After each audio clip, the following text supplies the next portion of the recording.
Hello, teachers, and welcome to the month of June. We are going to go over your June pacing guide to look at some of the activities, some of the outcomes, and where to kind of focus our attention to on the last few weeks of school. So we've made it. Congratulations. All right, so in the month of June, we're looking at events and factors that continue to shape the ways of life in Canada over time. Um, what I like to do with this final outcome is kind of build one of those timelines, but even an individual timeline. So you, as yourself, as the teacher, can represent the monarch or the king and queen, and you can kind of have a student that's right attached to you, kind of linked arms with that student and represent that student as Canada. So really, what we're showcasing through these events is how Canada became more of a sovereign nation, gained independence. So I like to kind of reference it as, these are the teenage years of Canada, and we're slowly moving away from the monarch. And so these events are kind of historic events that show us taking steps further and further away from the monarch. So I like to kind of start with that student attached in your arm to give them that visual of, before these events, we were tied to the crown. We were tied to the decision making of the crown. They had final say. And these are some of the events that happened through Canadian teenage years as we were moving towards independence. So one of those major events is the Statute of Westminster and how that helped Canada to be recognized as its own sovereign country and its own nation. Then we're going to look at a particular individual, former Prime Minister Lester B. Pearson, and the initiatives through the United Nations and how we developed our identity as a peacekeeping country. We're going to look at the flag and the collective identity that kind of occurred during the creation of the flag. We're going to look at the patriotation of the sorry, of the Constitution, 1982, and then, of course, the Canadian Charter of Rights and Freedoms. Now, I'm going to be honest with these outcomes.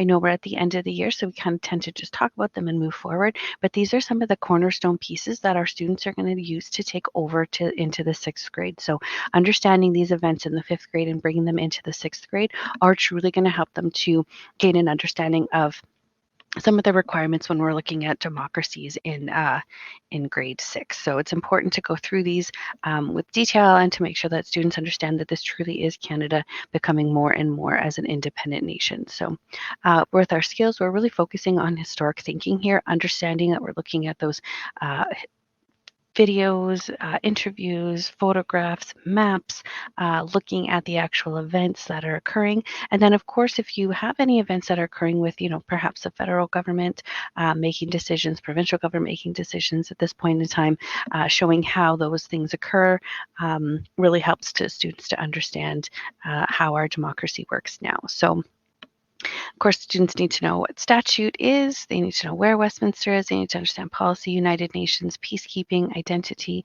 autonomy, sovereignty, all of those pieces in here. So when we move into our student activities, we want to continue using our visible thinking routines. So circle of viewpoints, I used to think, now I think, here, now, there, then.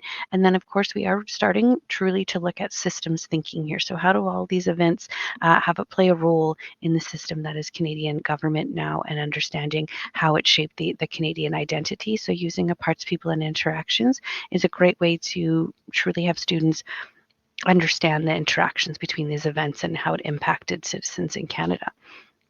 Again, making sure that when we're reading kayak magazines, when we're reading speeches, when we're looking at, any text form, that we are still looking at a reading comprehension strategy. So summarizing, writing headlines, writing titles for images, graphs, charts, maps is another great one to have students engage with to show their kind of synthesis and understanding. So here we have a slide deck focusing on cause and effect and a cause and effect assignment for the Statute of Westminster. What is the Statute of Westminster? A fan and pick experience, so some of that cooperative learning structure built in here. One of the activities is to use the who is or who was book structure or text structure and have students create a mini book and research activity on Lester B. Pearson. We have an amazing kayak magazine, Our Flag Turns 50, to really help our students to understand the unifying and collective identity that was the flag, and how those different things. We have some great questions that kind of go with it that we can use to support the reading through that kayak magazine.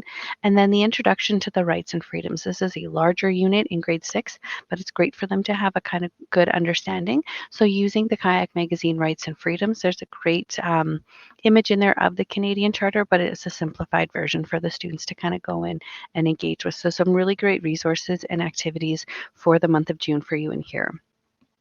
Our conversations, again, these are some high impact questions that you can utilize during a fan and pick, an inside outside circle, any of those cooperative strategies in there. And of course, we have some chat stations that are built for you as well.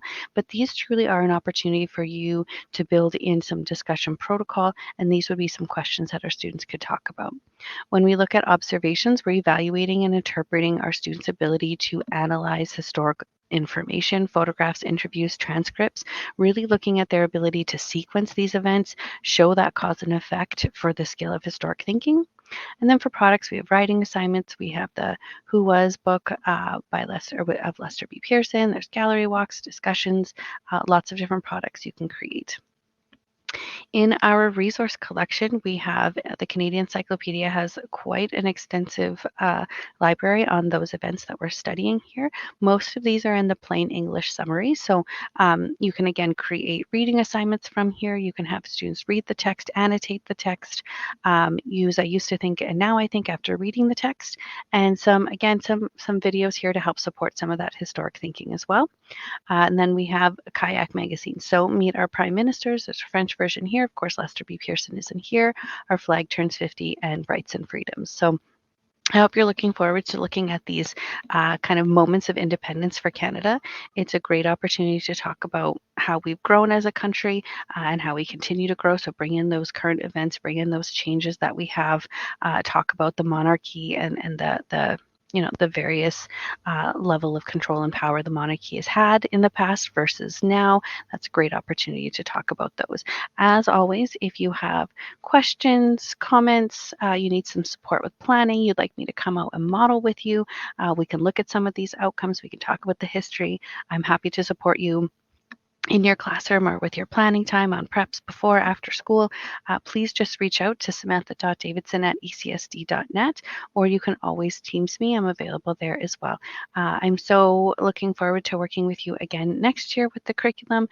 We'll have hopefully some new activities and things in the pacing guides for you, but I will continue to be here to support you with your social studies journey next year. So thank you so much and have a great June.